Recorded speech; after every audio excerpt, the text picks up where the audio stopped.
We left Volga behind. The endless expanses of Russia stretched before us now. The bridge dwellers had finally decided to believe that we were not demons and let us pass. Anna was right.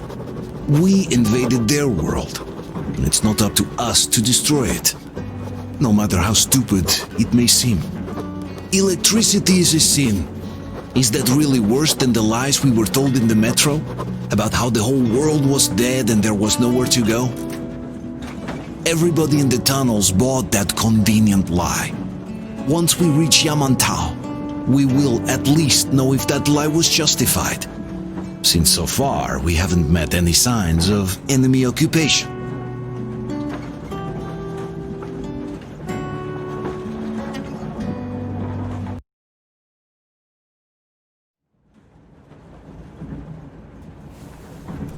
Artyom. Artyom. Wake up, dear. Is he up yet? Artyom, the colonel wants you on the bridge. See you later. Come on, wake up.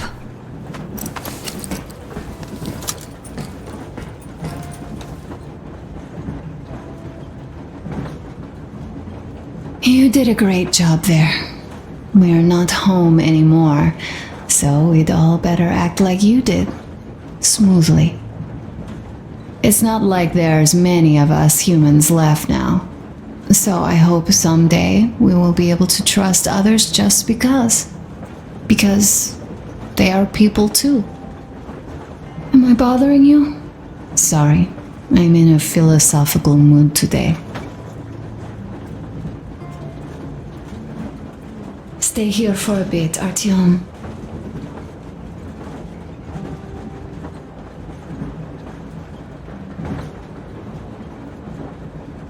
You know, I had a talk with Katya. I'm sitting here recalling that bridge and those people there, and we've been sitting underground for 20 years, and they haven't. So what? These are not the same people who used to build cities, planes, and space rockets. They are just like us in Metro, only even more dejected. This is great. I wish I could stay like this forever. Artyom, when you climbed those ruins back in Moscow, with your radio, did you imagine our life on the surface at all? A home for one, a place where we could live, a log cabin on the outskirts of a forest, or how about a bungalow on an ocean shore? Well, you know, there's something great in simply going anywhere like this, together. Through the abandoned stations, the ruins, the wasteland. Especially in our own private compartment. Thinking back, isn't this our honeymoon trip? It certainly feels like one, even though it's a bit late. We've only had some honeymoon sorties at best so far.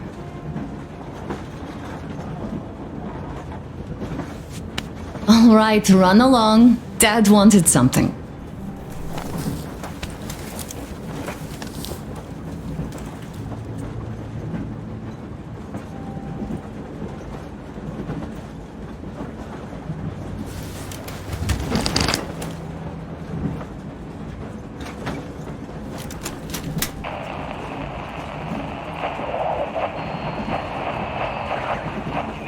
Kenel, come in. Do you read me, Kenel? Morehold here. I'm in Gemete. Over. Kenel, come in. Kenel, over. That's just great. Well, I'll try later.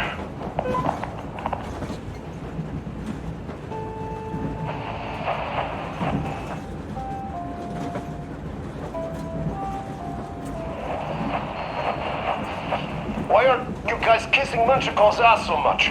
How long has it been since he even arrived in Irkutsk? Not even 2 years. You'd better reconsider your position on Meshnikov.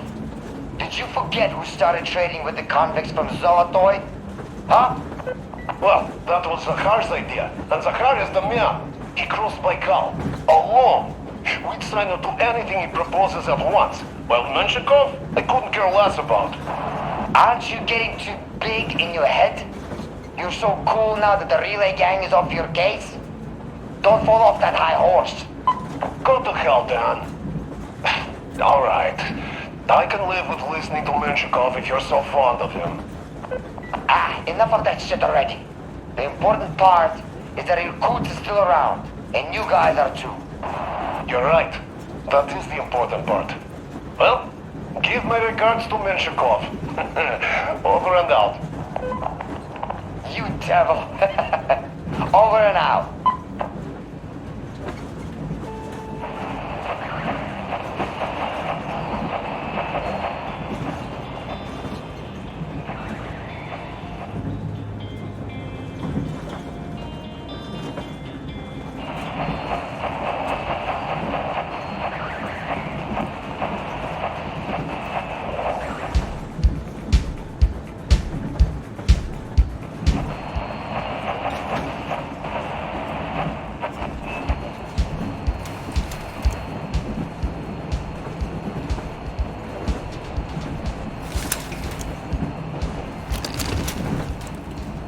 How long have we been on the road for? I've been listening to the radio too. And there was not a single transmission about any occupying force. There's so much regular chatter, so many stories. Dad says all those are coded transmissions, that they all have hidden meaning, but why would they be so secretive? Why aren't they using this railroad? Why don't they at least control its key junctions? Why did they not install any roadblocks? If they are even out here. This is the main transport artery, after all. Maybe they are not here at all. Maybe they never came here, or they are already gone. Though, where to? Remember? Neither Katya nor Crest have ever met them. Though we seem to be doing just fine even without them. It's like Middle Ages. That Silencius is treating people like slaves, getting them killed. I can't believe they had it worse without his lies, nonsense, and human sacrifices. And us? We had been living down there for so many years, fighting each other, and nobody even thought you could live outside.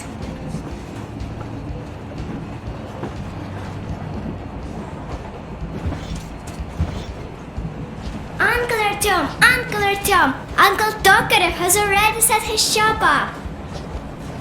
Wanna go look? It's so cool.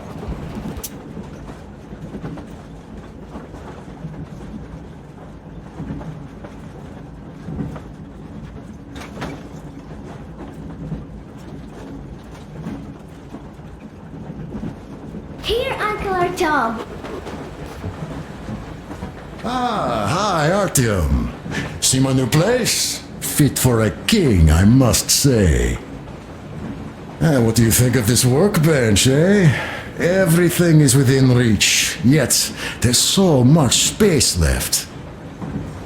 Most of the stuff you and the guys found outside and gave to me went into making this workshop happen, so thank you.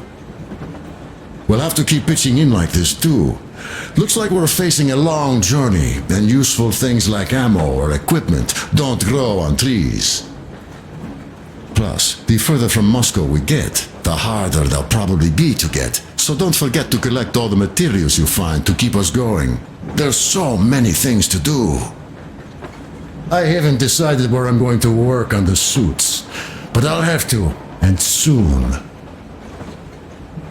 And it's high time we fixed our uniforms. Some of our people are starting to look pretty ragged, you know.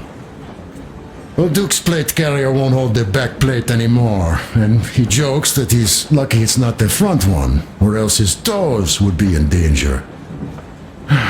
Regardless, I am turning this little gang back into a real army.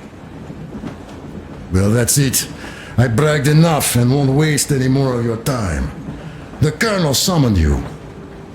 Well, I have stuff to do too. You guys are fast to break gear, but none too expedient to fix it.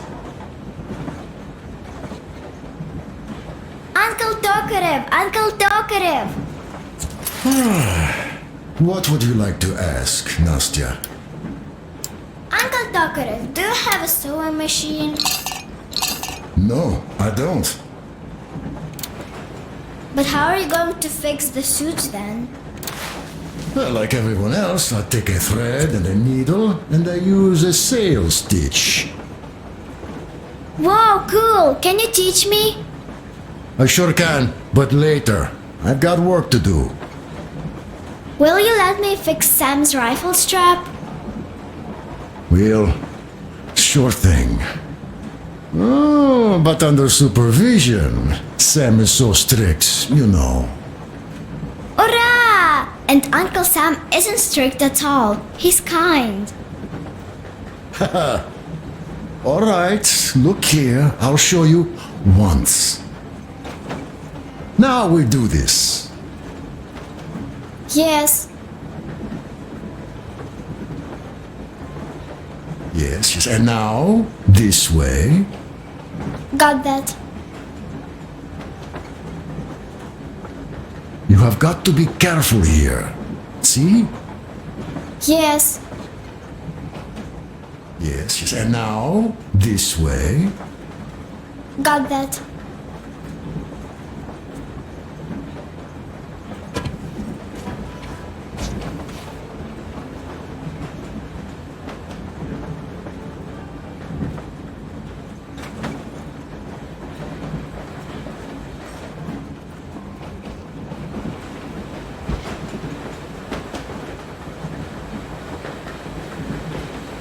A smoke break. That's good.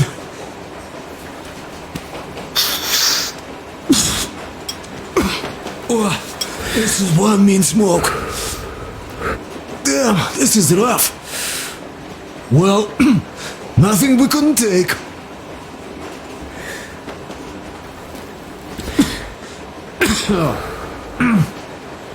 Well, you're the right kind of guys. I mean, you, the Colonel, Duke, that guy did a swell job on that bridge. And now he's bragging about it like a child. He is a child, really. No, a child. But he's good. So, yeah, what did I want to say? Yes. Thank you. You people accepted me, and I'm a simple guy. I will pay that debt back, okay? So, how do you like it out here after your tunnels? Freedom, huh? Sure thing, so much space. It feels too empty to me though. Just reeds and ruins and those damn mutants. Hate them. Phew.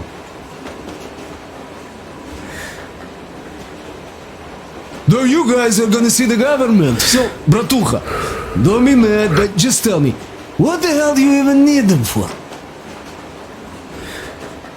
Well, of course, it might be interesting to take a look, but throughout all of my rambling, I only met two kinds of ex-government people. Dead ones and gang leaders. And let me tell you, the latter are much worse than your typical bandit. They just have to make a speech before doing something awful. So what I mean, I didn't really care about the government even before the war, much less now, when everything's long since gone to shit. So what for, really? I'm a simple man, Artyomich. I told I'm with you, that means I'm with you for the long haul. But I'd much rather find a nice place to live at than go see the government. Of course, they could give us luxury bunkers or something. Well, Artyom, you seem cold. Go get warmed up a bit, I'll smoke some more. Have stuff to think about. Or just stay, we have enough space now.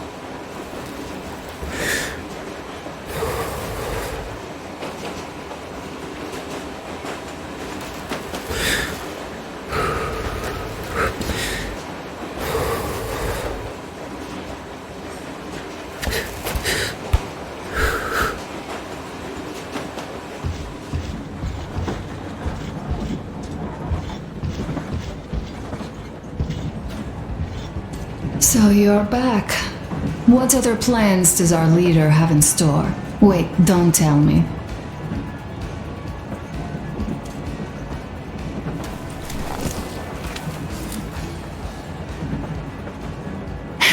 It's like living in a fairy tale.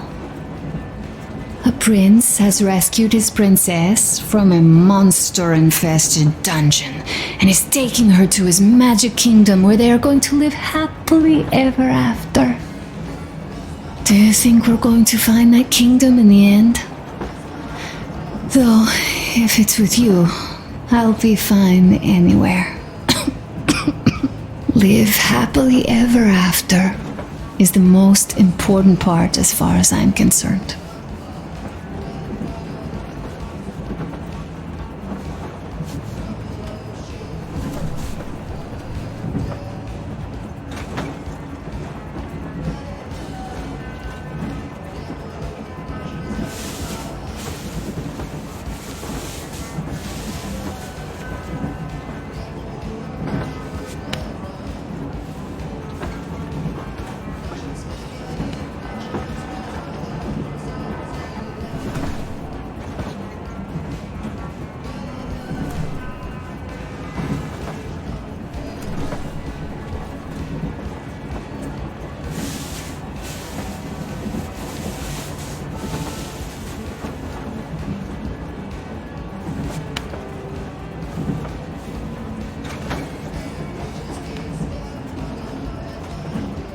Leaving already? Well, go get them, Tiger.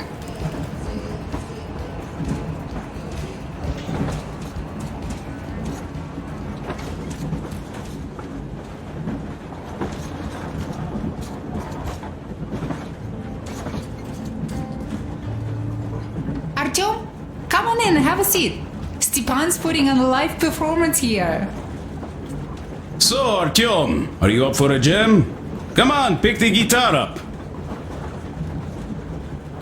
Well, the maestro is about to impress you.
Thank you, Stepan. I'm sorry to ask, Katya, but Nastya's father, he's dead, isn't he? Does Nastya know? He is. I tried keeping it a secret. Told her he left for the market. Around 3 days passed, and I still kept it in. I just sat there with a needle in my hand and didn't see anything. It was all black before my eyes. And then she snuggles up to me and says, "You should cry, Ma. You will feel better." Seni used to say it. So I cried and cried. She knows. She knows it all. I'm sorry, Katya. I'm so sorry. Let me tell you how we ended up at the bridge. We used to live in northeast from here, quite close if you go in a straight line. But it took us a month. Everything's bombed to rubble out there. Yermak asked me and I told him.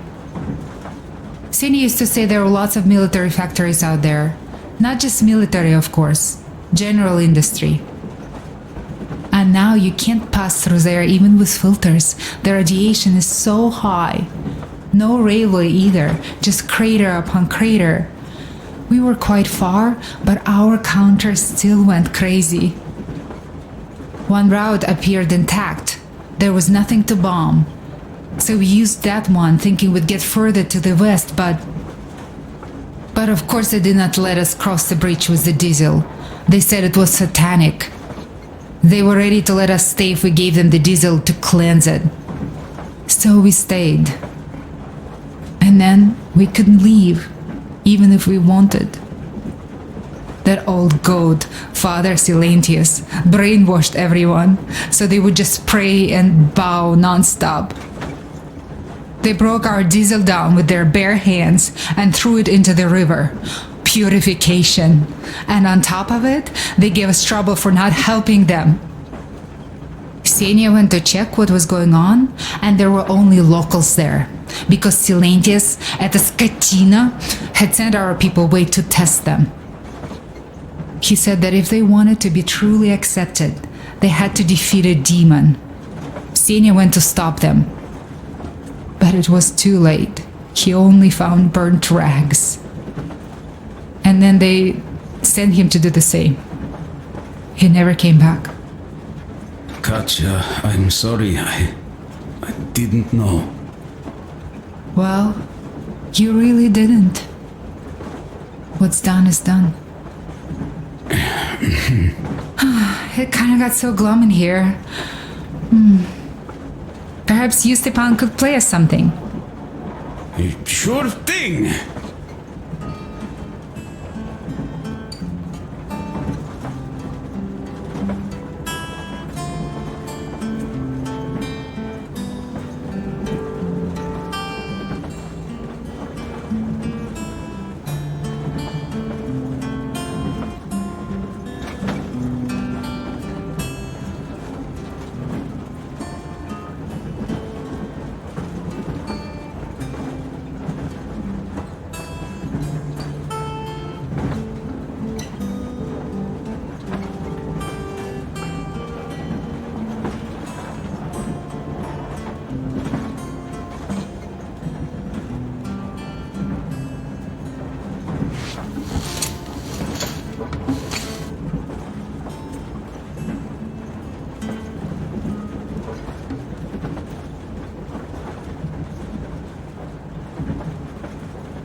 Stop it already! Well, what did you expect? So, what's up with your plane? Artyom, the colonel's Tokarev waiting was for you on the mad. bridge. It's a long story. Come on, out with it. Well, there I am, sitting on a beam, looking at Artyom milling about below. Oh, you are so full of it. Artyom did most of the work. That he did, yeah, he did. But you don't have to interrupt my lies. You asked me about the Vest yourselves. Alright, go on. So I see Artyom get to the door, and I think it's time I came down. So I do. But something just holds on to me. What does? How should I know? It's dark, nobody around. But I can't move. And those locals kept going on about Tsar something. So I thought I was in a kind of a bind. So I just unfastened the safety and let down. There was that shed down there. The roof was kinda close. And what about the Tsar? Oh, blue, the Tsar was huge! Scary as shit! There was this rusty bolt, and my carrier got snagged on it. Well, you, Duke, are lucky you already have a nickname. That's hilarious. And what was next? Oh, next. Next we jumped that old preacher of theirs. Well, Artyom did most of it. He swooped in like a hawk. Yeah, he's good. While I was clamoring about those beams and fighting that side. Oh, I'm killing myself. Well, he basically solved the whole problem. True that. Good job, Artyom. Yeah, you both did well. Crest also. Sure, he did a swell job distracting those guards. I almost wet my pants with laughter when they started hauling that timber. He's an artist. Yeah, he's a great guy. You all came out on top of the game. And that calls for what? A drink. You nailed it. You truly are one of us now, Sam. Will you be joining us?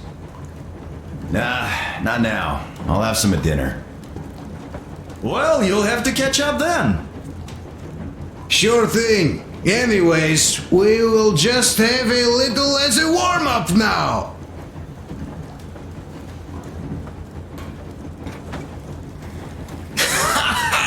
Great! That's some good stuff. Hey guys, there's something I've been thinking about.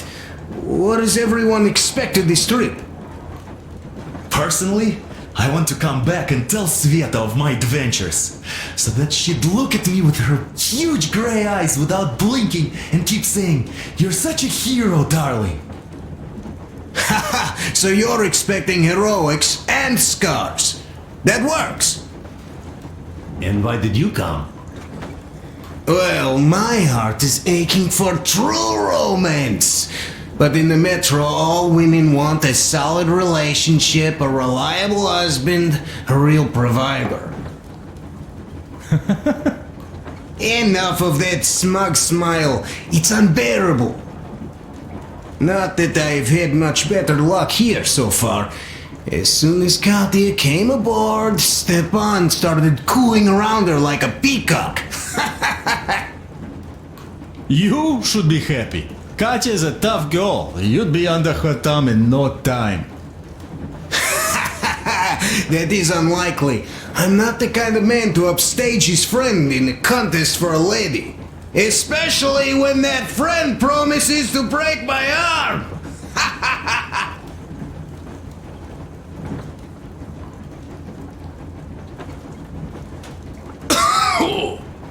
I'll catch my stroke of luck soon enough.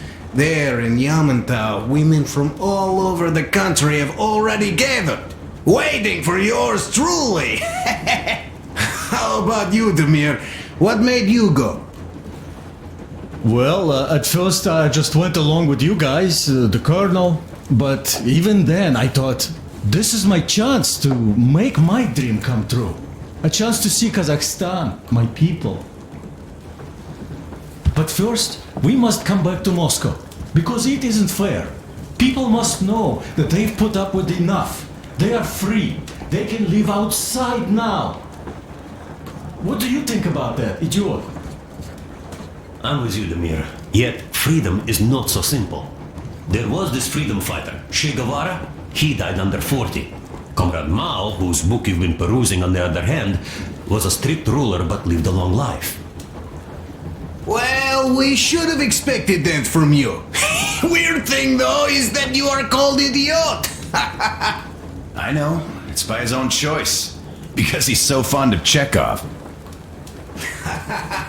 Chekhov too, of course. But it's Dostoevsky for the most part, Sam, my friend.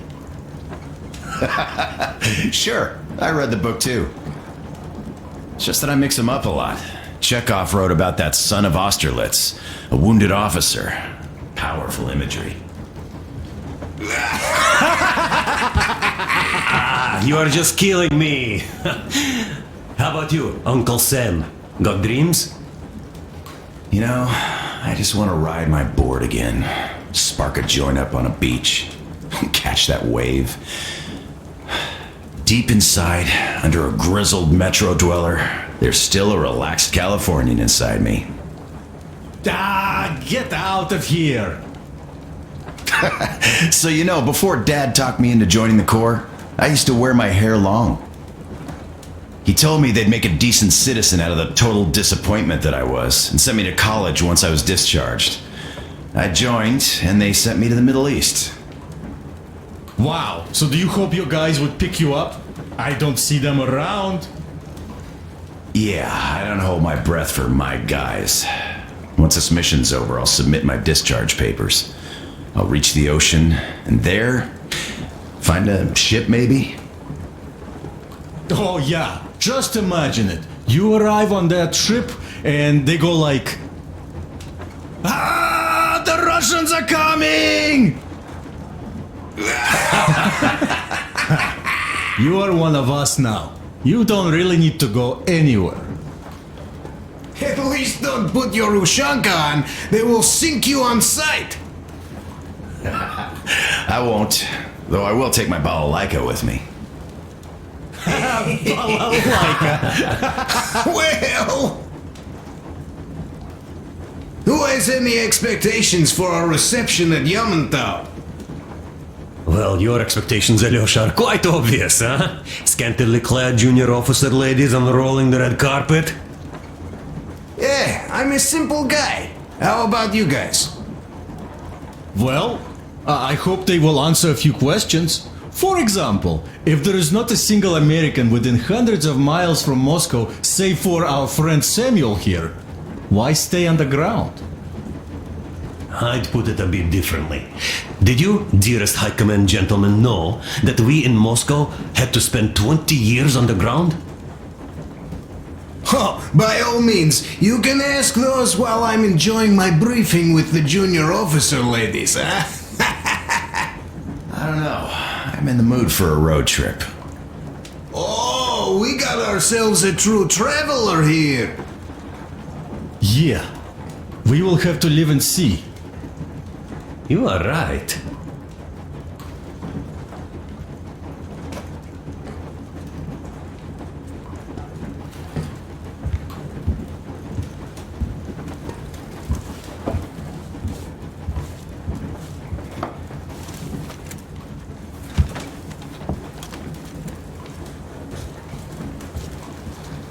Here's one of my favorites.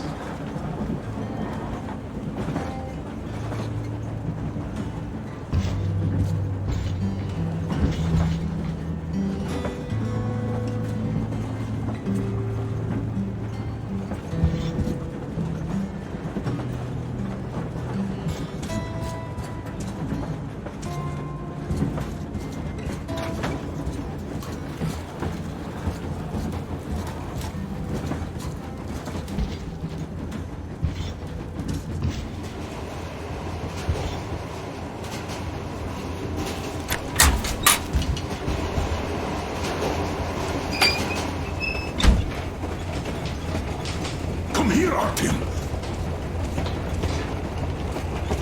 Listen. I had a talk with the Ark. All thanks to Tokarev. He got the decoder working. Ark, come in. Come in, Ark. Over. This is Ark. Identify yourself. Over. This is Colonel Sviatoslav Melnikov speaking. I'm in command of a special operations force. We have received your signal and are currently heading your way. Do you copy? Over. Yes. Hear you loud and clear. Who am I talking to? How do I address you? Deputy Chief of Communications Department, Major Ivanov. A moment. Oh, yes, Major. I understand that the checkup is in order. Great, Colonel. Melnikov? Simply capital. I am sorry for the lack of trust, but as you know, the situation is dire and the enemy is always ready to strike. I do understand, Major, and I hope that you can tell the leadership that my people are true to their duty and will be at their full disposal as soon as we arrive. Over. Thank you for the great news. How large is your force, Colonel? I have a squad of the best operatives the Special Forces have to offer.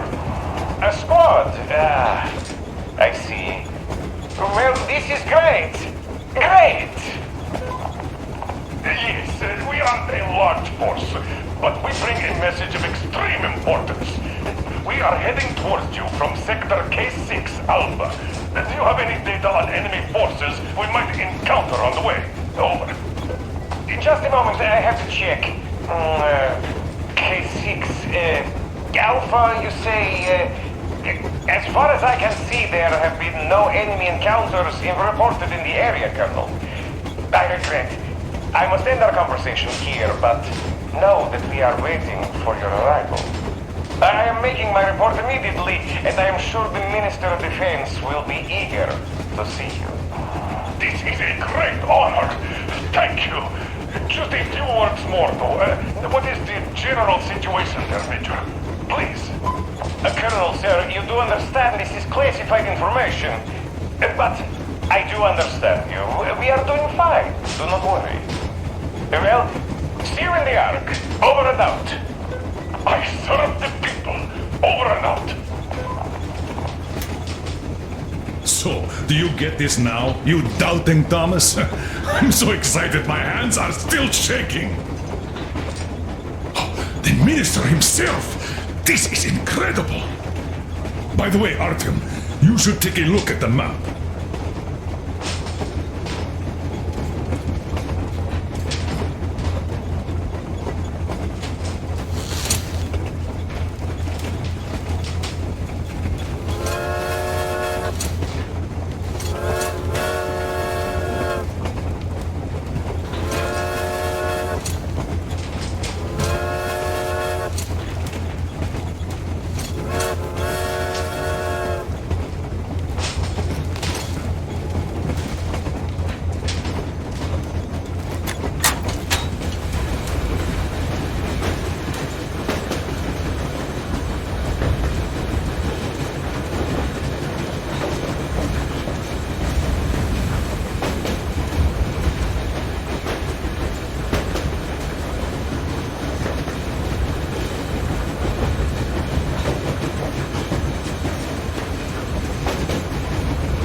As you can see, we're heading almost straight for the Yamantau complex. Katya and Crest tell me that the line there is in decent condition. Surprising, really, taking into account the number of priority targets there. So we can hope for smooth sailing from here, and right to the very destination.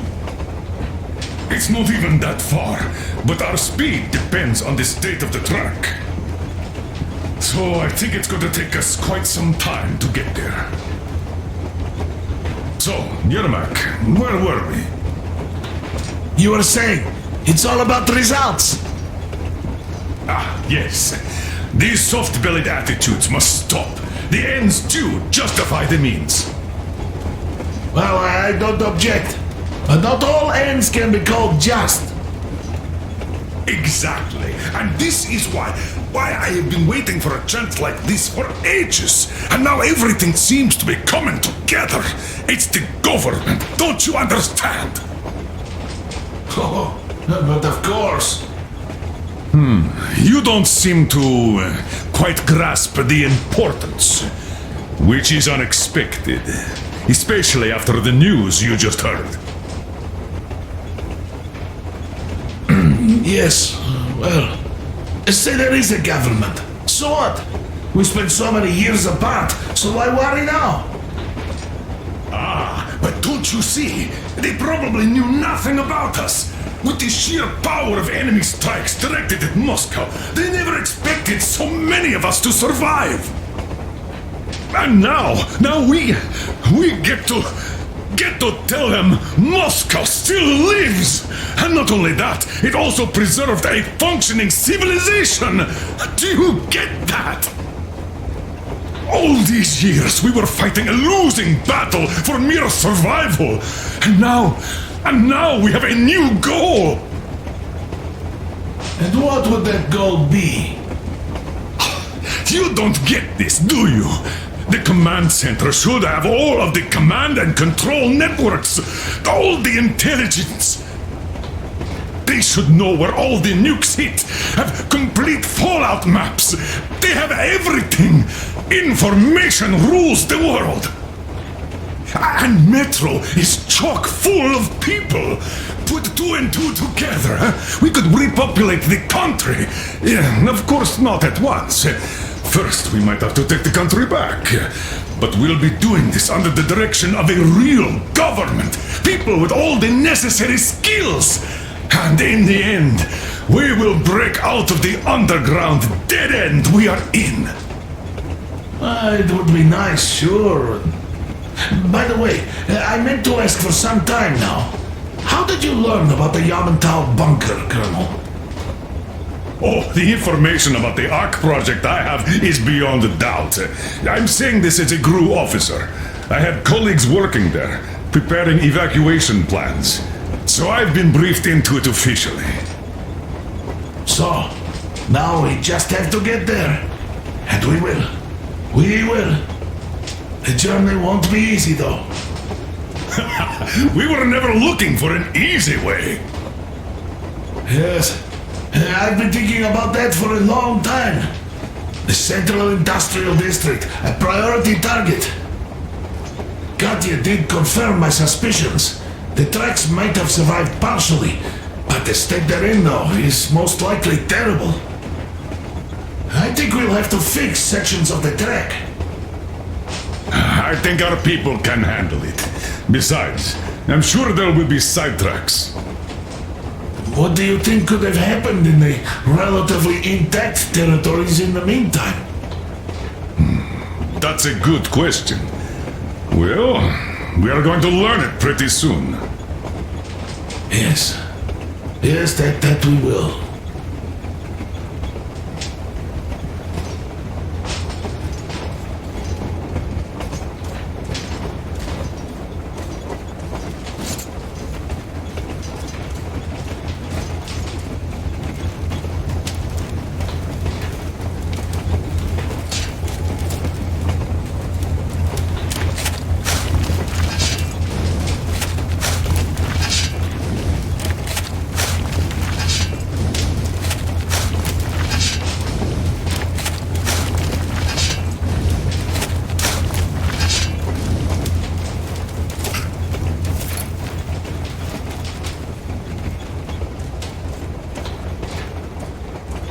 Well, let us talk business for a change. Namely, the engine status. All right. How much time will it take to refill the water tank from now on? Around 3 hours if we don't have to clean the filters. Do we have any spares, just in case? We do, but not the whole set. Just the rough one. Is the pump in order now? Yes, we have fixed it.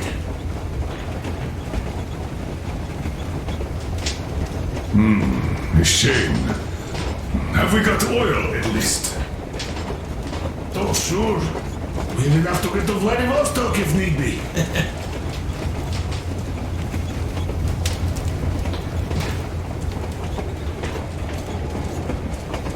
Well, I doubt we'd have to go that far. But at least something is in abundance. The pipes? As I have told you already, it's high time for an overhaul.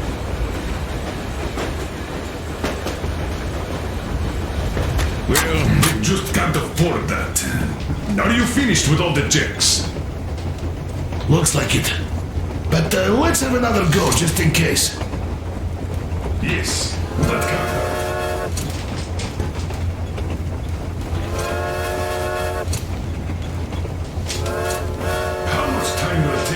Fill the water tank from now on. Around 3 hours if we don't have to clean the filters. Do we have any spares, just in case? We do, but not the whole set. Just the rough one.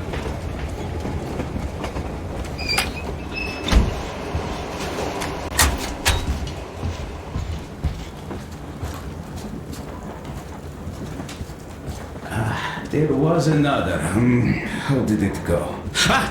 Here goes!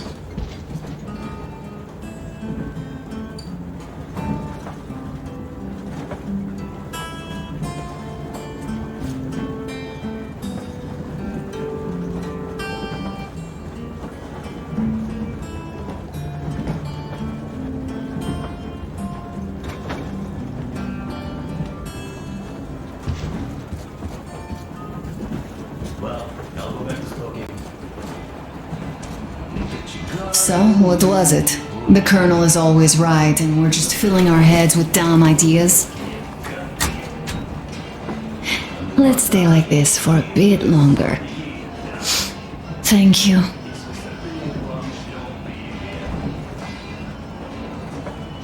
All right, I'll stop going on. Thank you, Stepan. You play so well.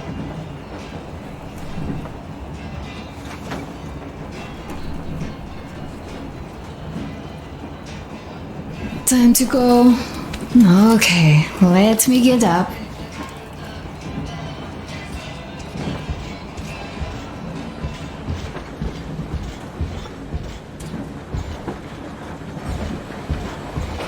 Oh, Artyomich, another smoke break. Good. This, life thing. Pretty rough, huh? But you can't do anything about it. Now, you people in Moscow, you used to live underground. I guess that's why you all look kinda pale. Quite different from my place. I hail from Kadui village. It's near Cherepovets. You heard of it? Yeah, well, no wonder.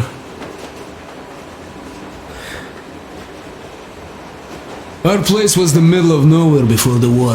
There was no point spitting at us, much less wasting bombs. So, it wasn't all that bad at the start. The townsfolk were joking that it was a good thing since their credit slates were all wiped clean. But when the nuclear winter came, they weren't as merry anymore.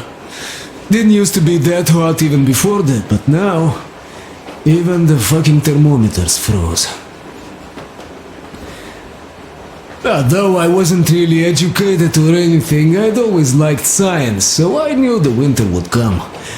The moment the bombs started falling, I knew I had to move south before the snow got too thick. Fixed an old truck, hopped on, never looked back. Didn't even come close to the large cities. Moscow and such, they were the main targets, of course.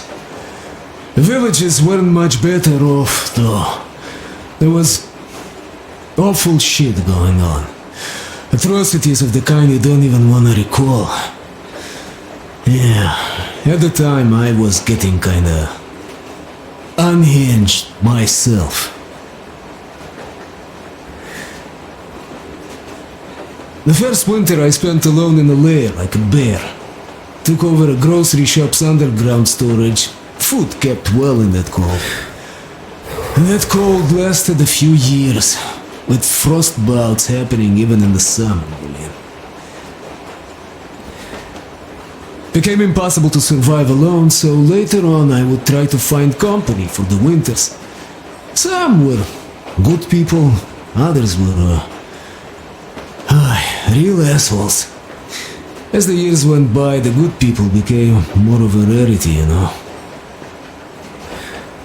And some really nasty animals started appearing too.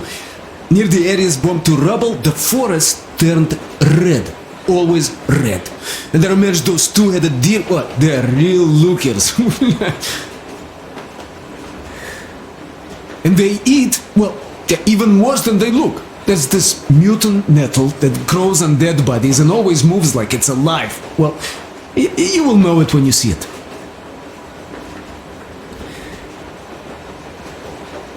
So, that nettle is what they eat. That's how the locals find it. When you see a deer, that means there's a body nearby. The deer just wait for the nettle to grow. Boy, does it grow fast. The locals dry it and smoke it. Oh, those smokes were the roughest I've ever had. No wonder, really.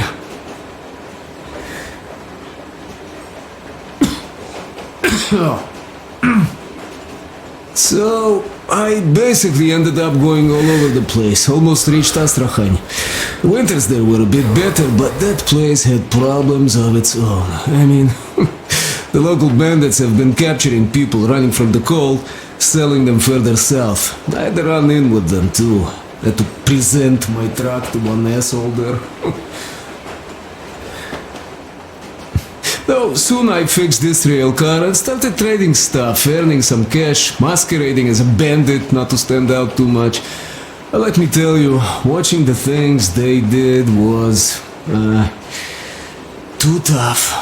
So, as soon as the sky cleared and winter receded, I decided to move east, since there's a lot of space there, not as many people. And on my way there, I got stopped by Silantius and his cult, and that's how it goes, bratucha. That's my story. Life sure is interesting.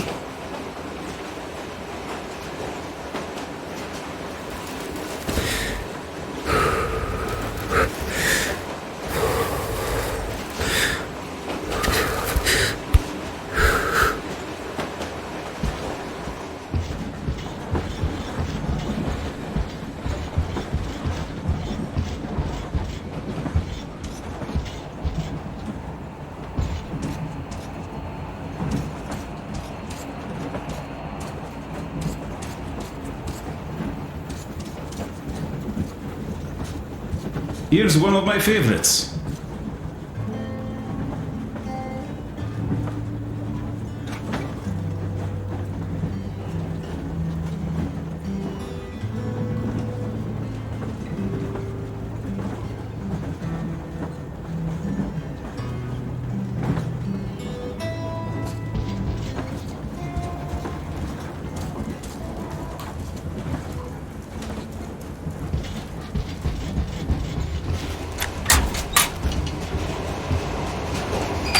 Is the pump in order now?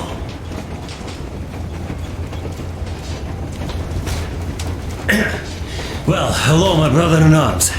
Need a warm up, huh?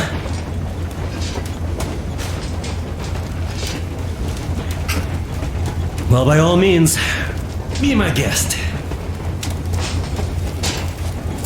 I've been thinking here, how did Silantius manage to fool his people so quickly and so thoroughly?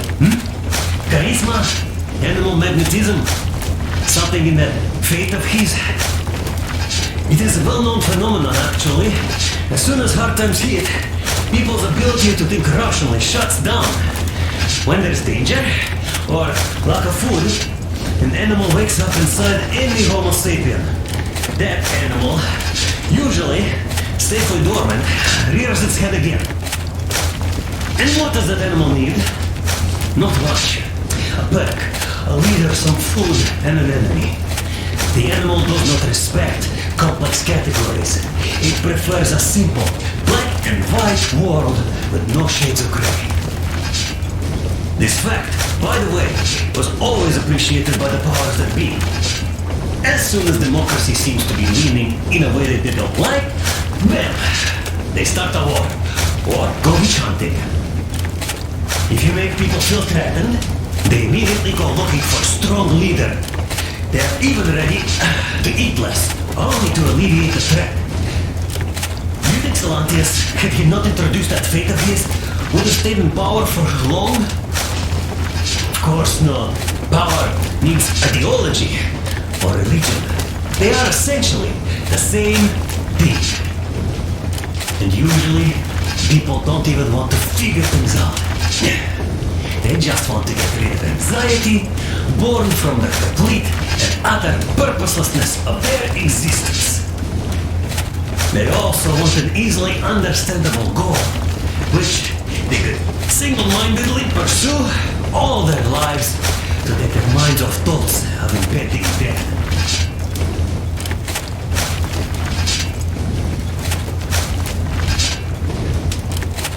People are simple creatures.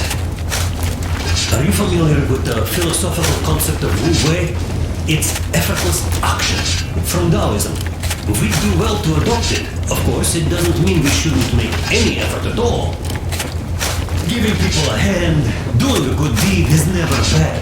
But changing the world order in accordance to our subjective morality? Are we gods or what?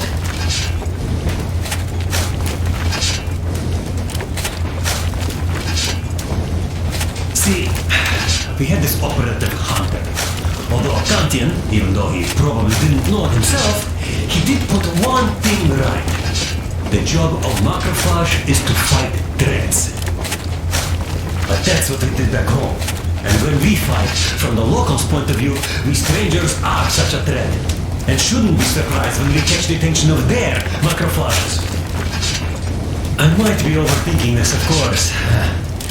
Sometimes the simplest solution really is the best. Sometimes. So anyway, next time, of course, do your thing. But remember that I warned you.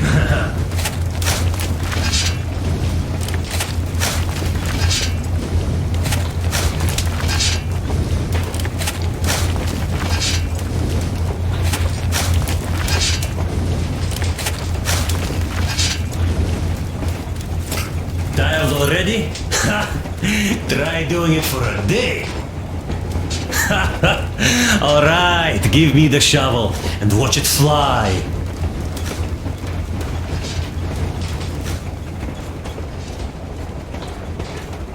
Yes, we fixed it.